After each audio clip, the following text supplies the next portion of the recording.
നമസ്കാരമുണ്ട്. ലോകത്തിലെ ഏറ്റവും പ്രയാസമേറിയ ഒരു തെരഞ്ഞെടുപ്പ് നടക്കുന്നത് വത്തിക്കാനിലാണ്. ഏതെങ്കിലും പോപ്പ് മരിച്ചു കഴിഞ്ഞാൽ അടുത്ത പോപ്പിനെ തിരഞ്ഞെടുക്കൽ വളരെ പ്രയാസമേറിയ കാര്യമാണ്.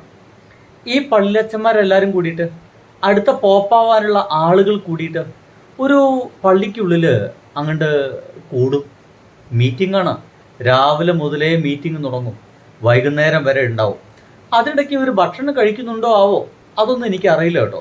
പക്ഷെ ഒരു കാര്യമുണ്ട്, വൈകുന്നേരം എങ്ങാണ്ടും അടുത്ത പോപ്പിനെ തെരഞ്ഞെടുത്തിട്ടില്ല എങ്കിൽ അവർ മീറ്റിംഗ് നടക്കുന്ന ആ വലിയ പള്ളിയുടെ ഏറ്റവും മുകളിലെ നെരിപ്പോടിൽ നിന്ന് കറുത്ത പുക ഉയരും. അപ്പോൾ പുറമെ കാത്തു നിൽക്കുന്ന ആളുകൾക്കൊക്കെ മനസ്സിലാവും പോപ്പിനെ തെരഞ്ഞെടുത്തിട്ടില്ല. നിരാശരായിട്ട് ആളുകൾ മടങ്ങും.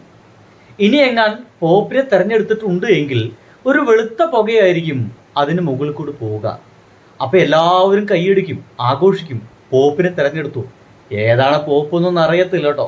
പിറ്റേ ദിവസം പ്രദർശിപ്പിക്കുമ്പോൾ മാത്രമാണ് അടുത്ത പോപ്പ് ആരാണ് എന്ന് മാത്രം നാട്ടുകാർക്ക് മനസ്സിലാവുകയുള്ളൂ. അത്രയ്ക്ക് രഹസ്യമായിട്ടാണ് ഒരു പോപ്പിനെ നിശ്ചയിക്കപ്പെടുന്നത് എന്നുള്ളതാണ്. ഞാനിങ്ങനെ കഥ പറഞ്ഞത് അത്രയേറെ പ്രയാസപ്പെട്ട ഒരു പരിപാടിയാണ് ഒരു പോപ്പിനെ തിരഞ്ഞെടുക്കുക എന്ന് പറയുന്നത്. അതിനേക്കാൾ പ്രയാസമേറിയ പരിപാടിയാണ് കോൺഗ്രസ്സിൽ അടുത്ത മുഖ്യമന്ത്രി ആരാണ് എന്ന് തിരഞ്ഞെടുക്കൽ.